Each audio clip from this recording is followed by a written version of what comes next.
पता हो कि जो हम गेम खेल रहे हैं वो कैसी खेली जाए, तो वो आसान हो जाएगा। बहुत सारे लोग बोलते हैं सर इस काम को कैसे करना है, क्यों करना है, क्योंकि आप सबके अपने रीजन है, तभी आप सुबह आए हैं। हजारों लोगों की टीम से 300 लोग बैठे हैं, तो you all 300 people are very very important और सीरियस। तो अब सवाल आता है कि इमेजिक में हम क्या करें। हाई टिकट वैल्यू पे आप काम कर रहे हैं, तो मैं आपको एक सेल्स स्टैट्स बता रहा हूं।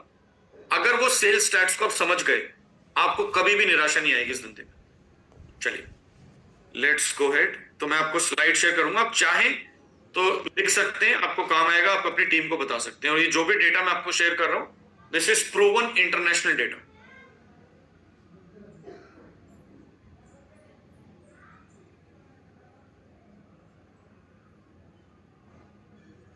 सबसे पहला रूल है, अगर आपको डायरेक्ट सेलिंग इंडस्ट्री में, कैंगन इंडस्ट्री में कामयाब होना है, तो पहला रूल है मीट मोर पीपल।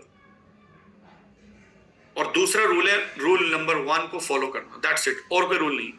ज्यादातर लोग 10 20 50 लोगों को मिलने के बाद ये निर्णय ले लेते हैं काम मेरे से नहीं होगा, या इस काम में मैं आगे नहीं बढ़ पाऊंगा, या अंदर से हार मान लेते हैं, बट मीटिंग में आते रहते हैं, नई मीटिंग्स नहीं कर रहे होते, बिकॉज उनको ये रूल मालूम ही नहीं है। उनको लगा मेरे वो 40 50 लोग ही मुझे कामयाबी दिलाएंगे। Not possible sir. अगर मैं मोटिवेशन में जाऊंगा तो ऐसे बहुत सारे एग्जांपल दे सकता हूं, जिन्होंने हजारों ना सुनी है, राइट, बट उनको बहुत बड़ी सक्सेस मिली। केएफसी के मालिक बिल गेट्स, हजारों लोगों ने मना कर दिया था विंडो नहीं चलेगा। आपने श्योमी का फोन देखा है? श्योमी, एमआई श्योमी, 2011 में एक मॉल के बाहर खड़े होके श्योमी के मालिक अपने कपड़ों पे फोन का बैनर लगा के चाइना में फोन बेचते थे, सबको बोलते थे hey guys I am the founder of Xiaomi, मैंने एक नया फोन लॉन्च किया है, प्लीज सी। आपको पता है आज वर्ल्ड की टॉप 5 फोन कंपनीज में से एक है श्योमी, और अभी इलेक्ट्रिक कार्स बना रही है। सो बहुत लोगों ने रिजेक्ट किया। So always remember meet more people. Now this is very important, ध्यान से सुनना। 48% लोग हम में से वो होते हैं जो अपने प्रोस्पेक्ट के साथ कभी फॉलो नहीं करते। एक बार डेमो दिखाया और ये एक्सपेक्ट करते हैं क्लाइंट मुझे खुद कॉल करेगा। अगर हमारे बीच में कोई ऐसे लोग हैं तो आप चैट में लिख दीजिए यस। आपको कोई जज नहीं करेगा, मैं आपको सिर्फ बताने की कोशिश कर रहा हूं, आपको यहां से निकालने की कोशिश करूं। अगर कोई नहीं है तो बहुत अच्छी बात है। अगर कोई है कि हाँ मैं एक्सपेक्ट करता हूं कि क्लाइंट मुझे खुद कॉल करेगा, मैं फॉलो नहीं करता। एनीबडी? यस, देखिए कितने सारे लोग हैं। नो प्रॉब्लम सर, आपकी गलती नहीं है, ये सबके साथ होता है, बट अभी आप 48% लोगों में फंसे हुए हैं। हम आपको 48 में से 25% पे लाने की कोशिश करते हैं। 25% लोग वो हैं जो डेमो देने के बाद एक बार फॉलोअप करते हैं, मतलब प्रोस्पेक्ट के साथ दूसरा कॉन्टैक्ट बनाते हैं। पहला कॉन्टैक्ट तो प्रेजेंटेशन है, दूसरा कॉन्टैक्ट हो गया फॉलोअप, और उसके बाद रुक जाते हैं। एक बार फॉलोअप किया, हाँ भाई क्या सोचा? अभी कुछ नहीं सोचा यार, बताऊंगा। एक बार घर चले गए, यार क्या सोचा यार, बहुत महंगी, अभी नहीं यार, अभी तेरी भाभी मना कर रही है, मम्मी मना कर रही है, पापा मना कर रहे हैं, पैसे नहीं है, एंड दे नेवर फॉलो।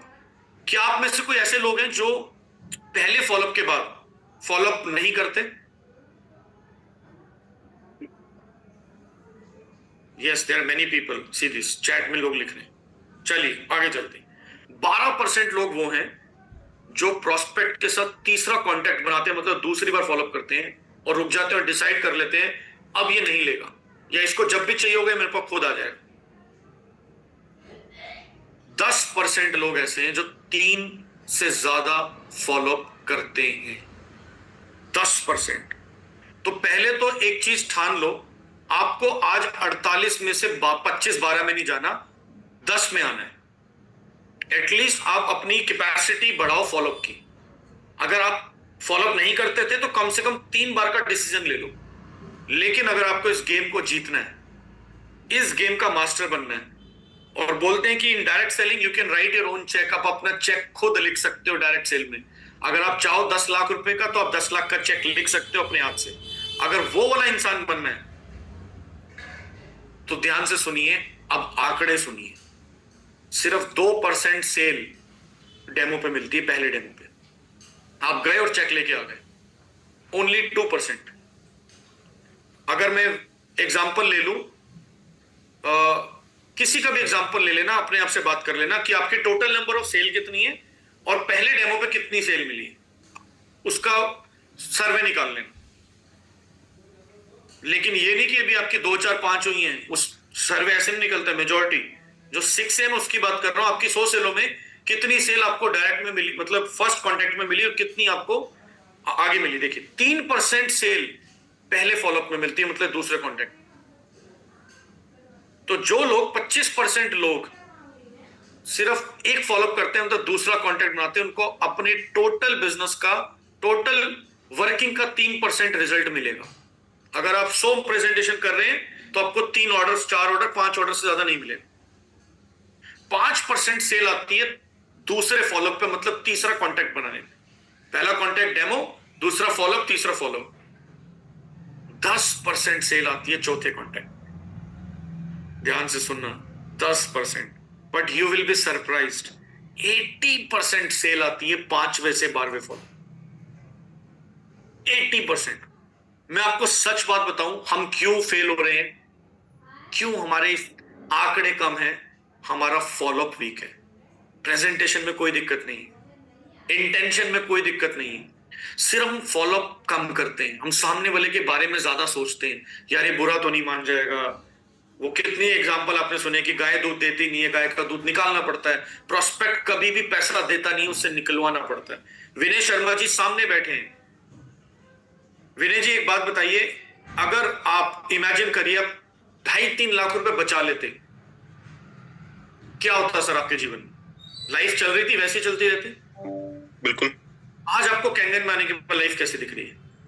बहुत डिफरेंट दिख रही है, और सबसे बड़ी चीज ये दिख रही है कि मैं ज्यादा लोगों से जुड़ पा रहा हूँ। मेन चीज ये है कि जैसे इंश्योरेंस में भी ऑफ कोर्स हम जुड़ पाते हैं, लेकिन इंश्योरेंस में क्या होता है कि वहाँ पे आपको बार बार कनेक्ट करने का मौका नहीं मिलता है, क्योंकि जब उसका क्लेम आना है या जब उसको वैसे कोई रिक्वायरमेंट है तभी पर्सन आपसे कनेक्ट करता है।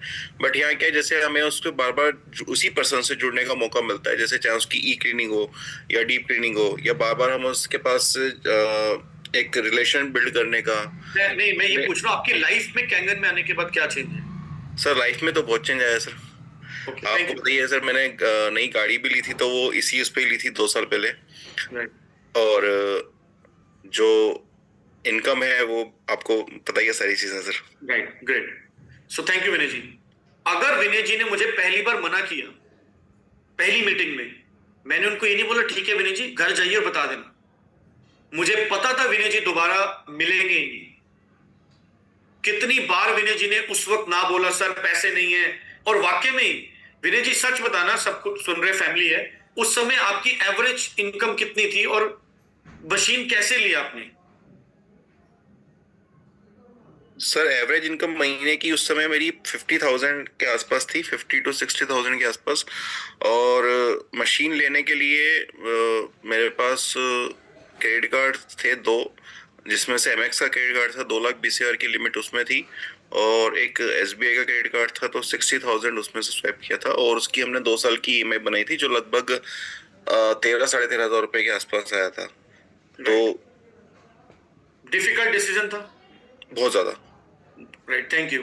मुझे भी लग रहा था कि मैं विनय जी, अगर मैं ये सोच लेता मैं विनय जी के पैसे ले रहा हूं इतने डिफिकल्ट सिचुएशन में, और उस वक्त मैं यही सोच रहा था कि विनय जी मैंने प्रॉमिस किया था आपके साथ काम करेंगे, मिलके लंबा काम करेंगे। बट आज की सिचुएशन अलग है। तो जब भी आप किसी से पैसा मांगते हैं, अगर आपकी इंटेंशन बेचने वाली है तो आपके हाथ कांपते हैं। अगर आपकी इंटेंशन देने वाली है तो आप कॉन्फिडेंस में रहते हैं, और आप इस बिलीव में रहते हैं हेल्थ वाइज और wealth wise I am going to help you. So it is very important, क्या आप 80% बिजनेस मिस तो नहीं कर रहे? आई एम टेलिंग यू, हम फॉलोअप करते ही नहीं है, अच्छे से नहीं करते। मैं तब तक फॉलोअप करता हूं जब तक सेल क्लोज नहीं हो जाए, क्योंकि मेरे को हमेशा पता है इस दुनिया में कोई भी इंसान की फर्स्ट नो परमानेंट नो नहीं होती। अगर आपने कभी किसी लड़की से प्यार किया तो पहली बार तो उसने भी आपको नहीं बोला था। सिंपल सी बात है, right? So everywhere you cell yourself. हो सकता है आपका पहला इंटरव्यू फ्लॉप हुआ हो, एचआर ने बोला नॉट इंटरेस्टेड, आप सही कैंडिडेट नहीं है, मतलब इनडायरेक्टली आपको मना कर दिया हो। उनको भी अपने बेस्ट कैंडिडेट बहुत सारे लोगों से मिलने के बाद मिलते हैं। Point is very simple, don't lose your 80% business just इसलिए क्योंकि आपका फॉलोअप वीक है। आज से एक गांठ बांध लो कि मैं किसी भी इंसान का फॉलोअप इरिटेट नहीं करना प्रोस्पेक्ट को। इरिटेट का मतलब है पीछे पड़ना। मैं कभी पीछे नहीं पड़ता। वीक में एक मैसेज, 15 दिन में एक कॉल, कोई इवेंट आ रहा है इनवाइट कर लो। ये नहीं हाथ धो के पीछे पड़ जाओ क्या सोचा। Closing is very important. Closing में आप क्या बोलते हैं ये मैटर नहीं करता। आज एक बहुत अच्छी लाइन बता रहा हूं जो मैंने खुद सीखी है, इसको बंद कर देते हैं। क्लोजिंग में ये मैटर नहीं करता आप क्या बोलते हैं, क्लोजिंग में ये मैटर करता है कि आप कैसे सवाल पूछते हैं। Closing is all about questioning. Closing is not about asking money. Closing is about आपने सवाल क्या पूछा। ज्यादातर लोग बोलते हैं सर सामने वाला बहुत सवाल पूछता है। आपको पता है आप सवाल के बदले जवाब मत दो, मशीन बहुत महंगी है, यही तो सवाल आता है 90%, यही तो आता है। तो पहला इसका आंसर मैं आपको दे देता हूं। सर एक बात पूछूं, इसमें कोई शक नहीं है कि मशीन का एक प्राइस है। पहले तो एग्री मत करो कि महंगी है सस्ती, क्योंकि ये हर इंसान की कैपेसिटी के हिसाब से हो। आईफोन भी महंगा और किसी के लिए सस्ता भी है, किसी के लिए बीएमडब्ल्यू भी सस्ती है, किसी के लिए बहुत महंगी है। मैं आपसे एक चीज पूछना चाहता हूं, ये मशीन करेंटली आपको महंगी क्यों लग रही है? आप इसको, अभी आपका बजट इशू है, ध्यान से सुनना।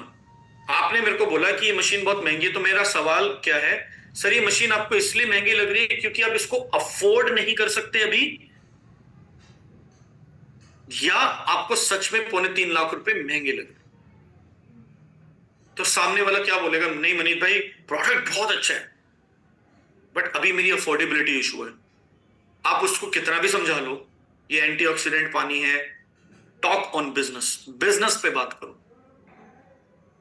सर मैं नहीं चाहता कि आने वाले समय में आपको कोई भी चीज महंगी लगे, टैग देख के खरीदनी पड़े, क्यों ना इससे बाहर आए। Let me explain you the business model. दूसरा बोलता नहीं अरे 2-2.5 लाख रुपए भाई कोई प्रॉब्लम नहीं है, आई कैन अफोर्ड। वो आपको दिख जाएगा जिसके आप घर गए हैं, उसका लाइफस्टाइल वगैरह, बट फिर भी महंगी लग रही है बिकॉज उसको उसकी वैल्यू क्रिएट नहीं हुई। तो उसकी वैल्यू क्रिएट करो। वैल्यू क्रिएट का मतलब है रीवैल्यू करो दोबारा प्रोडक्ट, डिग आउट करो इस मशीन को, उसको क्यों चाहिए। वैसे तो एक काम प्रेजेंटेशन से पहले हो जाना चाहिए कि उसको इस मशीन की क्यों जरूरत है, सवाल पूछ के। अगर आपकी क्वेश्चनिंग स्किल अच्छी हो गई, आपकी क्लोजिंग अच्छी हो जाएगी। प्रेजेंटेशन से पहले 5-7 सवालों की लिस्ट बना लो, प्रैक्टिस करो, पहले दिन नहीं होगा। और बिजनेस प्रेजेंटेशन शुरू करने से पहले भी एक लिस्ट बनाओ कि मेरे को 2-4-5 सेट ऑफ क्वेश्चन पूछने। मैं आपको एक वाक्य बताता हूं, उसके बाद इस कॉल को वाइंड अप करते हैं। मैं किसी के घर एमगार्ड ड्रॉप करने गया, मेरे एक टीम के सज्जन है, उन्होंने बोला मेरे फ्रेंड को एमगार्ड दे दो, वो आपके घर के पास रहते हैं, अगले दिन वो ऑफिस आएगा, वो लेता आएगा। तो हो सकता है वो इस कॉल पे बैठे हों। तो मैं उनसे मिलने गया, तो कोई ऐसी इंटेंशन नहीं थी कि हम उनके पास जाएंगे, और कोई सेल्स की इंटेंशन नहीं थी। तो वहां पे जनरली एमगार्ड जब दिखाया तो उन्होंने पूछ लिया व्हाट इज दिस। एमगार्ड का डेमो हो गया। डेमो होने के बाद उन्होंने बोला कि वो एक पानी की मशीन भी आपकी कोई वो बता रहे थे कमल जी। मैंने कहा हाँ जी है। अब देखिए जनरली वो तैयार थे डेमो लेने के लिए। जनरली इस केस में क्या होता है कि लोग डेमो में जल्दी करते हैं। मैंने उनसे कुछ सवाल जवाब किए, रेपो बिल्डिंग किया, फर्स्ट टाइम मिला था, ड्रॉप करने गया था, वही काम करके आया। किट बैग मेरे बैग में था, गाड़ी में था। मैं चाहता तो डेमो दे सकता था बट मैंने डेमो नहीं दिया, बिना रिलेशन बनाए। मेरी 15-20 मिनट उनके साथ कन्वर्सेशन हुई, उनसे डिस्कशन हुआ, उनकी बेसिक चीज पता लगी कि उन्होंने भी घर लिया है और वो नया घर लिए, शिफ्ट होने वाले। जाहिर सी बात है दिल्ली एनसीआर में कोई भी आदमी, नौकरी पेशा वाला आदमी घर लेगा बिना लोन के नहीं ले सकता। तो जब मैं उनसे मिलने गया तो मैंने जब उनको डेमो दिखाया तो उन्होंने एग्री किया, बट बिजनेस प्लान दिखाने से पहले मैंने उनके सामने क्लियर रीजन रखा, सर क्यों ना हम होम लोन इस बिजनेस से उतारे, और ये पॉसिबल है, कोई ऐसा झूठ वाली बात भी नहीं है कि 2-3 साल अगर हम मेहनत करेंगे 1-2 करोड़ का लोन निकल सकता है मेहनत करने पे, अगर उतना हमने अचीव कर लिया तो। And that was the reason of joining this business. जब तक सामने वाले का कारण आपने अपने बिजनेस के साथ या प्रोडक्ट के साथ नहीं जोड़ा, तब तक ये बिजनेस भी करना असंभव है और ये मशीन लेना भी असंभव। सो दो चीजें ध्यान रखना, क्वेश्चनिंग इज वेरी इंपॉर्टेंट। अगर नहीं आता, सवाल ही जवाब है, किताब खरीद लो, बहुत बार बताया जाता है कि सवाल कैसे पूछने। दूसरा, कोई भी फॉलो अप मिनिमम 5 बार, मैक्सिमम 12 बार तो करना ही करना है। 10-11 बार के बाद या 8 फॉलोअप के बाद क्लोजिंग ना हो रही हो, मैं हमेशा बोलता हूं अपलाइन को 4 फॉलोअप के बाद लेके जाना, क्योंकि 4 फॉलोअप तक ना आप उस पत्थर को 50% ब्रेक कर चुके होते हो। पहले फॉलोअप पे अपलाइन को मत लेके जाओ, बहुत बड़ी गलती करते हो। 2-4 बार फॉलोअप कर लो, आपको उसका एटीट्यूड पता लग जाता है। 5 बार कर लो, उसके बाद अपलाइन को लेके जाओ, आई कैन टेल यू, और 12 बार की जरूरत नहीं पड़ेगी। दूसरा आसान तरीका फॉलोअप का बता रहा हूं, अगर इतनी क्षमता नहीं है सर, आप तो बोल देते हो बट इतना आसान नहीं है हमारे लिए 12 बार फॉलोअप करना, हम किसी की इतनी ना क्यों सुने।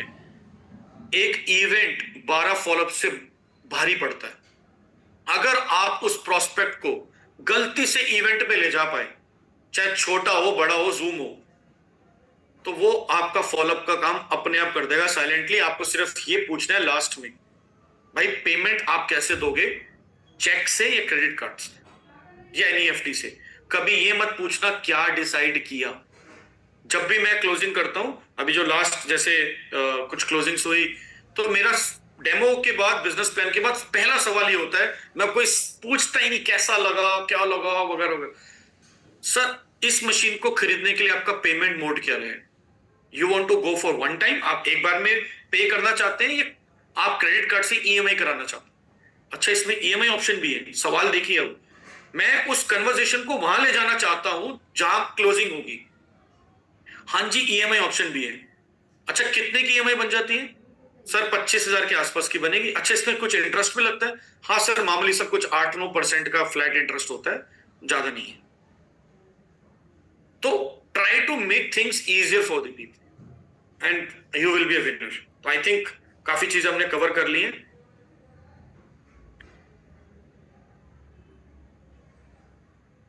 सर म्यूट पे है दीपक जी, आप म्यूट पे। हाँ, तो मैं एक बात ना आप लोगों के सामने, जो डेटा, सेल्स डेटा दिखाया मनितपुरी जी ने, तो कई बार आपको एक कंफ्यूजन हो सकता है कि शायद ये इनर्जी के लिए है, बट ऐसा नहीं है। ये पूरी दुनिया का सेल्स क्लोजिंग डेटा है। राइट, ये मैं ऐड करना चाहता हूँ आप लोगों के लिए। चाहे आप 2000 का प्रोडक्ट बेचें, 500 का बेचें या 3 लाख का बेचें, ये इंटरनेशनल डेटा इनर्जी का नहीं है, ये इंटरनेशनल डेटा ओवरऑल सेल्स का है। ठीक है, तो हर जगह वही बात है। तो ये प्रिंसिपल्स और ये रूल्स हर जगह काम करते हैं। ठीक है, तो ये मैं ऐड करना चाहता था। कुछ क्वेश्चंस ले लेते हैं मनीष जी, अगर आपके पास टाइम हो तो। Sure, no problem. हाँ चलिए, सोनू शर्मा जी, जिनको डेमो दिखाने जाना है वो निकल सकते हैं, और जिनको क्वेश्चन पूछते रहिए। जय हिंद सर, सभी को जय हिंद। सर क्वेश्चन मेरा कोई नहीं है सर क्वेश्चन, बट एक जैसे आपका हैंग हुआ था मोबाइल, उस वक्त आप एक लाइन बोल गए थे, डेमो नहीं बोलना है। तो सर ये कॉर्पोरेट समझ लेते हैं लोग, तो क्या बोलना है, थोड़ा सा हमें जानकारी चाहिए। सर देखिए, जनरली क्या होता है कि आप सब लोग मोस्टली, मैं जो दीपक जी का एक मेन ग्रुप है, क्योंकि दीपक जी पूर्वांचल रीजन से आते हैं, तो गांव देहात में बिजनेस काफी डेवलप हुआ है ना, तो सामने वाले को कॉन्फिडेंस नहीं आता कि ये काम तो मैं नहीं कर सकता। Presentation word, antioxidant word, demo word, तो उसके लिए आसान करो, बोलो भाई तूने मशीन ली है ना, इस मशीन के पानी की विशेषताएं बतानी है सामने वाले को।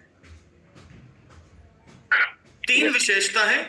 पहला, जो तू पानी पी रहा है वो ताजा पानी है, उसको टेस्ट करने के लिए ये ड्रॉप आता है, ये मीटर आता है, जो भी आप यूज करते हैं। अगर ये मीटर में रीडिंग माइनस में आती है, नेगेटिव आती है, तो ताजा है। अगर प्लस में आती है तो सड़ा हुआ है। मीटर तू डाल या मैं डालूं, मीटर ने मीटर का काम करना है।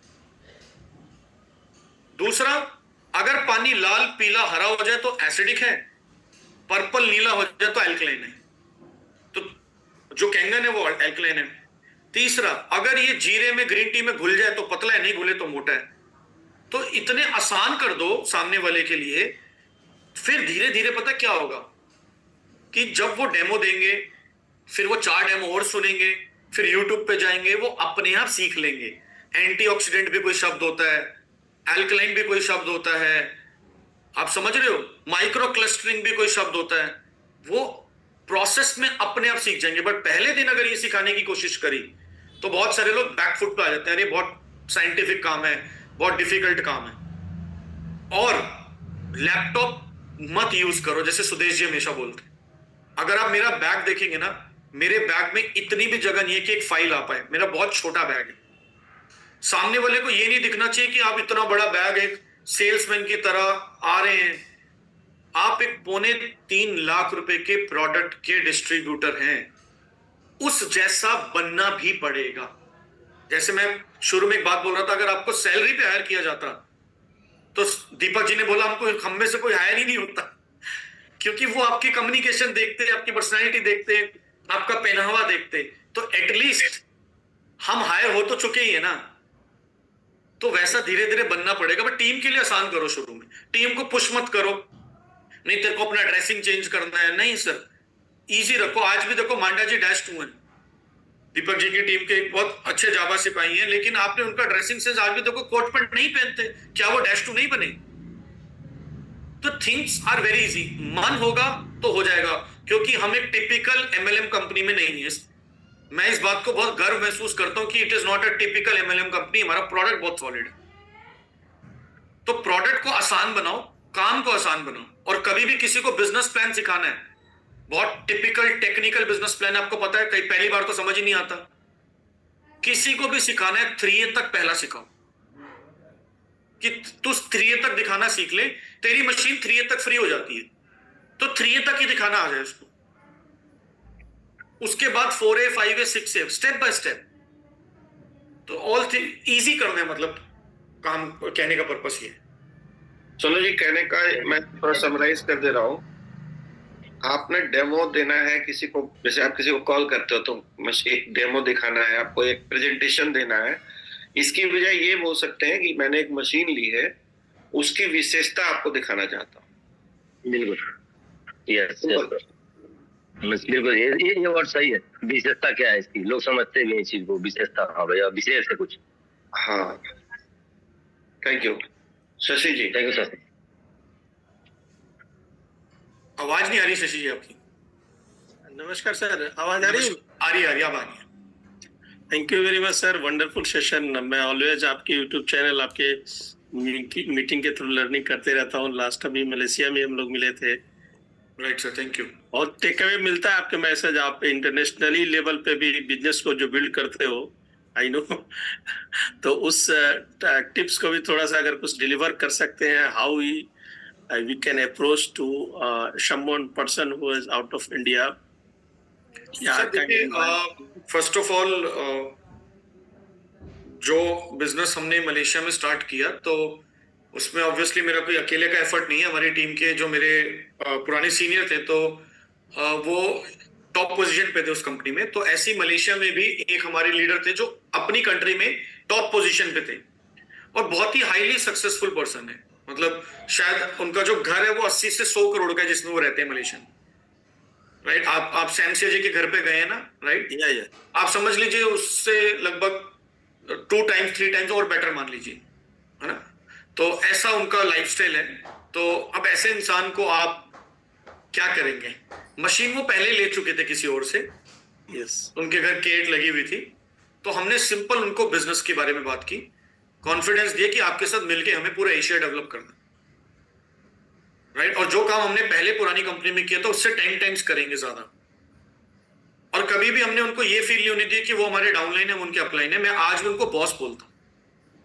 यस, वो तो कुदरती एक, मैं इस कंपनी में पहले आ गया, बट सो कभी भी एक ईगो नहीं रखना। तो अगेन आपका हम्बल नेचर, रिलेशनशिप, तो ये सारा बिजनेस जो शुरू हुआ रिलेशनशिप पे हुआ है। क्योंकि मेरे जो सीनियर है मिस्टर भूपिंदर सिंह, उनका उनके साथ बहुत अच्छा रिलेशन था। वो भी सिख फैमिली से हैं दोनों, तो उनका रेपो बिल्डिंग बहुत अच्छा था। मेरे साथ बहुत अच्छे रिलेशंस थे। हालांकि मैं इंडिया को रिप्रेजेंट करता था, वो मलेशिया को करते थे। तो जब भी हम किसी इंटरनेशनल ट्रिप पे मिलते थे पुरानी कंपनी में, मैं हमेशा उनके साथ समय बिताता था। जब भी आप अपने से ज्यादा बेटर लोगों के बीच में बैठेंगे तो आप भी बेटर बनेंगे। मैं कभी भी अपने इक्वल रैंक होल्डर के बीच में पुरानी कंपनी में बैठता ही नहीं था। मैं हमेशा उनकी तरफ अट्रैक्ट होता था, उनसे बातें करता था, उनकी सक्सेस सुनता था और वो भी एंटरटेन करते थे। Good morning sir. तो या भाई कोई नहीं, म्यूट कर दिया। बहुत तो बढ़िया फिर सर। ऐसे करते करते तो कोई अगर आपका कनेक्शन हो इंटरनेशनल, तो उनके साथ बैठिए, उनको बिजनेस ही अप्रोच करिए, इंटरनेशनल मशीन बेचने का कोई फायदा नहीं। यस एक बात और ऐड करना चाहूंगा शशि जी। यस कई बार ना लोगों को लगता है कि जैसे मेरे से भी लोग पूछते हैं सर आपने इंटर स्टेट टीम खड़ी की तो कैसे की, क्या की, बट एक्चुअली ना वो हैपनिंग है, डूइंग नहीं है। यस आप अपने एरिया में काम करते रहो करते रहो करते रहो करते रहो, एक दिन आपका बिजनेस इंटरनेशनल जाएगा, ऑटोमेटिक जाएगा। ऑटोमेटिक जाएगा। ये कोशिश नहीं करनी चाहिए कि मेरे को भी मलेशिया स्टार्ट करना है मनीष जी को देख के, फिर फंस जाओगे बिना मतलब का। नहीं, मैं वे ऑफ टॉकिंग जो है ना, how to approach the person, वो उसके मैं जानना चाह रहा था। वो not only Malaysia, anybody else. तो वो सेम है, वो सेम है शशि जी।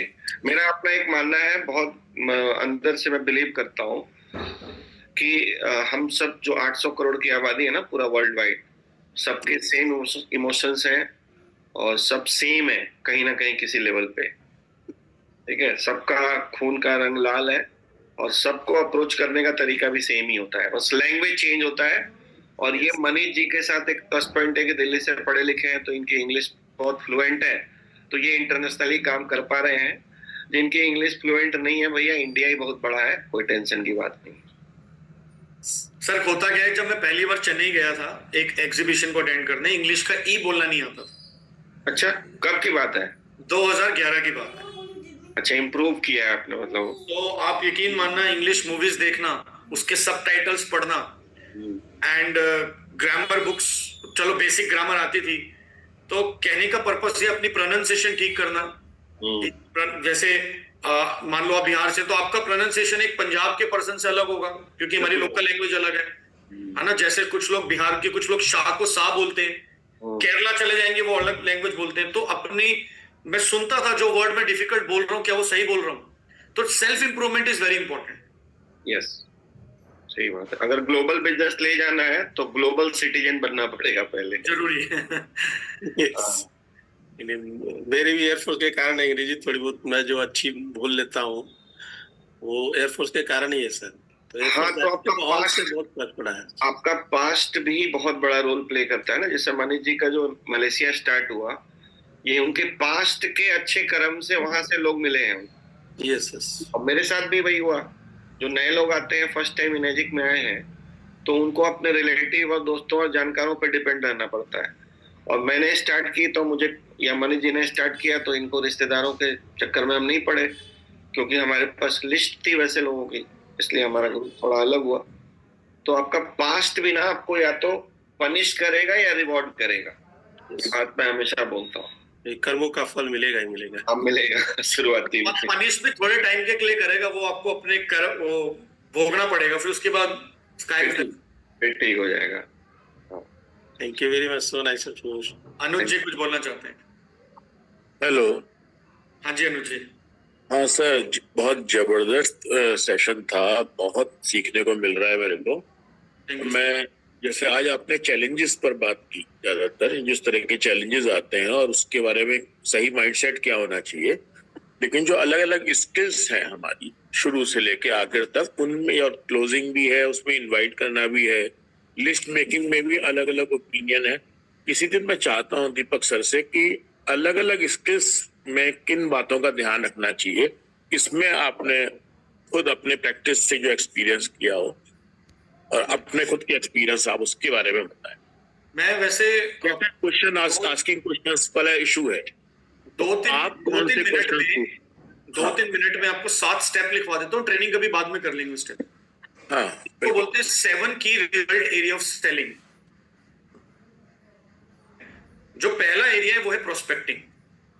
कभी भी आप किसी को अप्रोच करें तो प्रोस्पेक्टिंग बहुत इंपॉर्टेंट है, रोल प्ले करता है। उसके बाद आता है identifying needs and creating needs. या तो आप किसी की नीड को आइडेंटिफाई करो और नहीं तो क्रिएट करो।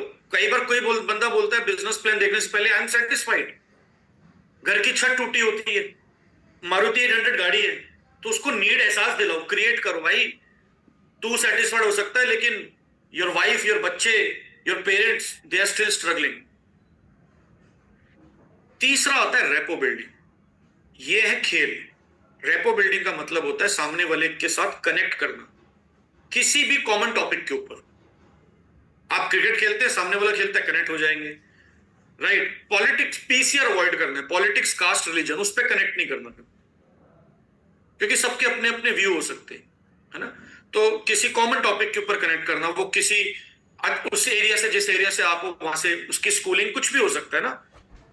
चौथा आता है making presentation. Presentation is always not the first step. बिना प्रोस्पेक्टिंग के प्रेजेंटेशन मत करना। ठंडे तेल में पकोड़े नहीं बनेंगे, कितनी भी अच्छी आपने रेसिपी तैयार की हो। प्रोस्पेक्टिंग इज कढ़ाई को गर्म करना, नीड आइडेंटिफाई करना, रेपो बिल्डिंग करना। उसके बाद आता है प्रेजेंटेशन करना। उसके बाद आता है ऑब्जेक्शन किलिंग, छठा, फिफ्थ स्टेप। उसके बाद आता है क्लोजिंग द सेल, छठा स्टेप।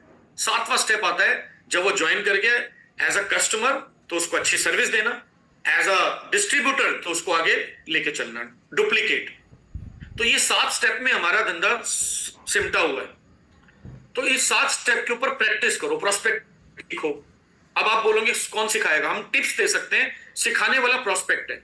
हमेशा ध्यान रखना, इस दुनिया में आपको जो भी सिखाएगा वो प्रोस्पेक्ट सिखाएगा। अपलाइन और ट्रेनर हो सकता है, आपको खुद ही करना पड़ेगा। तो प्रोस्पेक्टिंग ज्यादा लोगों से करो, प्रैक्टिस करो, राइट। आइडेंटिफाइंग नीड्स, क्वेश्चन पूछने की कला प्रैक्टिस करो। 10, 15, 20, 50 स्ट्रेंजर पे कर लो। वो नहीं भी लेंगे तो क्या हो जाएगा, वो तो वैसे आपकी लिस्ट में नहीं थे, बहुत लोग मिलेंगे आपको। तो प्रैक्टिस मैच क्यों खेलते हैं? ताकि परफॉर्म कर पाए मेन मैच में। तो जो आपके बिल्कुल स्ट्रेंजर है, दूध वाला, दही वाला, कर लो उस पे practice. So there are many ways, right? So Chintu ji के पास चलते हैं। गुड मॉर्निंग सर, सेशन बहुत जबरदस्त रहा सर, बहुत शानदार रहा। बहुत चीजें सीखने को आपसे मिली है सर हर ट्रेनिंग में। सर एक सवाल है जो हमेशा मन को खाया जाता है, ये फॉलो अप का जो फॉर्मूला है, इस फॉर्मूले में सर अपने को बंदे से कितनी बार पर्सनली मिलना चाहिए सर? क्योंकि एक बार तो मिल लिए, 2 बार मिल लिए, तीसरी बार से वो इग्नोर करने लगता है, अच्छा ठीक है देखते हैं, टाइम नहीं है, बात करते हैं, अभी सोचा नहीं है। तो उसका जो वे होता है सर फॉलो अप का, वो कौन सा वे है जो परफेक्ट है? ओके, बहुत अच्छी बात बोली। एक स्टोरी से आपको कोरिलेट कर देता हूँ, प्रैक्टिकल रियल स्टोरी मेरी खुद की हुई थी। मैंने 2021 में जनवरी में जब मैंने काम स्टार्ट किया था, जब मशीन ली थी, तो एक डेमो कराया था अपने, एक अपलाइन है रोहित शर्मा जी मेरे, तो उनके थ्रू एक डेमो हुआ था। गोपाल गोयल नाम है, मैं साथ गया था, कोई छुट्टी का दिन था उस वक्त। क्योंकि मैं नया नया था, प्लस मेरे पास टाइम नहीं होता था, तो मैं उनका फॉलोअप 2-4 बार किया। उन्होंने फोन उठाना बंद कर दिया, रिस्पॉन्ड करना बंद कर दिया। अभी डिसाइड नहीं हुआ, ना पे ना आती गई। एक दिन मैंने उनको कॉल किया, उन्होंने फोन उठा लिया। मैं कहा गोपाल जी कहाँ पर हो? कहते मैं ऑफिस में हूँ। मैं कहा सर आपका ऑफिस कहाँ पे? कहते नारायणा में, कीर्ति नगर में, दिल्ली में। मैं उस वक्त उनसे लगभग 10-20 किलोमीटर दूर हूँ। मैंने कहा मैं भी कीर्ति नगर में हूँ, कीर्ति नगर के पास हूँ। कहते अच्छा, अब मुझे वहां पहुंचने में 40 मिनट लगते। तो मैंने कहा लेकिन सर मैं 1 घंटे बाद आऊंगा और 1 घंटे बाद साथ चाय पीते हैं। मैंने कोई बात नहीं करी। प्रॉब्लम ये है ना, मिलने के लिए फोन पे कैंगन की बात शुरू हो जाती है। तो आपको अवॉइड करना है फोन का फॉलो, बहुत ज्यादा बातें बोलना। कोशिश करो, अगर आपसे दूर है तो एक अलग बात है, अगर आपके नजदीक है फोन पे सिंपल बोलो कहां पर हो, अच्छा यहां पे है, ठीक है मैं मिलने आ रहा। मिलने के बाद जब जाओ तो कैंगन की बात मत करो। तो मैंने आ रहा हूं सर चिंटू जी, मैं आपको एक स्टोरी बता रहा हूं, तो हो सकता है कुछ सवालों के जवाब छुपे हैं उसमें। तो जब मैं गया उनके साथ चाय पी, ऑब्जर्व किया, तो मुझे पता लगा जब वो बोल रहे थे, बोलते बोलते उनके जो दांत थे वो मुझे दिख ही नहीं रहे थे और बड़ा दबे दबे मुंह से बोल रहे थे।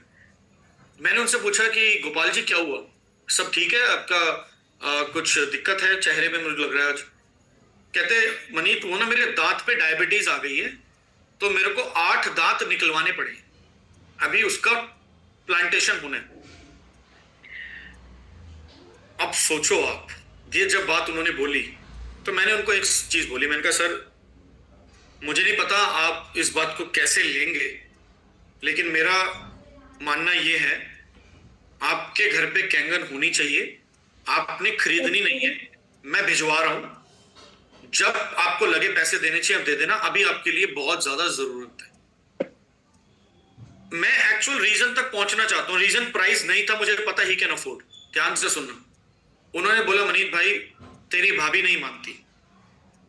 मैंने इंस्टेंट उनके सामने बैठ के उनकी वाइफ को कॉल किया और ये नहीं बताया कि मैं उनके हस्बैंड के सामने बैठा हूं। तो मैंने बोला ऐसे ऐसे सब ठीक है वगैरह वगैरह, भैया कैसे, सब बढ़िया।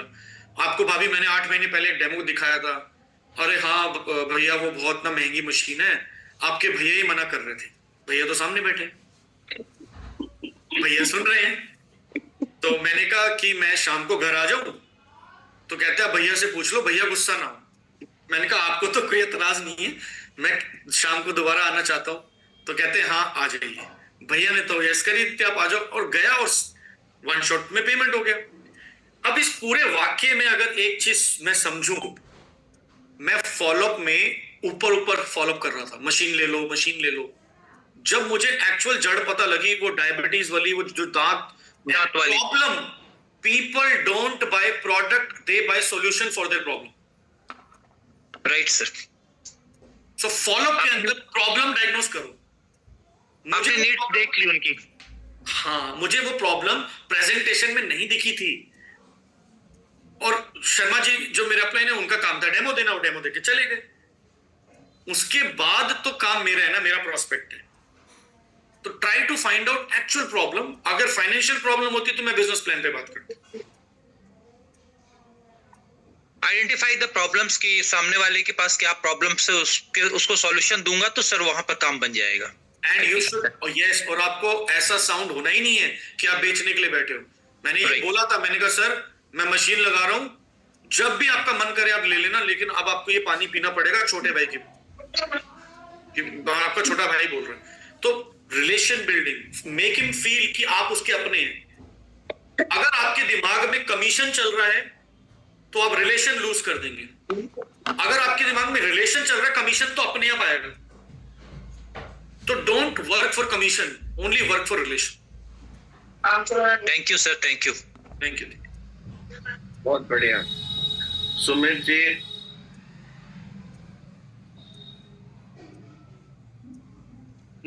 Here are the 7 Japanese techniques to overcome laziness. Number 1. Lukigai. Discover your purpose in life. Find something that makes you to wake up each day, aligning with your talents, passions, profession, and contribution to this world. Your purpose fuels you. Number 2. Kaizen. Focus on small improvements each day instead of trying to do everything at once. Make progress little by little, sometimes involving others. Number 3. Pomodoro technique. Work for 25 minutes without distractions, take a break for 5 minutes, and then repeat. It's a great way to get more done in less time. Number 4. Hara Hachibu. Eat slowly and not to stuff yourself. When you're 80% full, you'll feel satisfied, also increases your energy levels and improves mood. Number 5. Shoshin. Approach every task like a beginner with the same curiosity as if you were doing it for the first time, from work to relationships to personal growth. Number 6. Wabi-sabi. Embrace imperfection. Instead of stressing over every little detail, focus on what's important and find beauty in simplicity. Taking action is better than waiting for perfection. Number 7. Kakibo. Make a budget and track your expenses and cultivate mindful spending habits. Set financial goals and work towards it. Necessity is the mother of all invention. Have a good day and follow the page for more videos.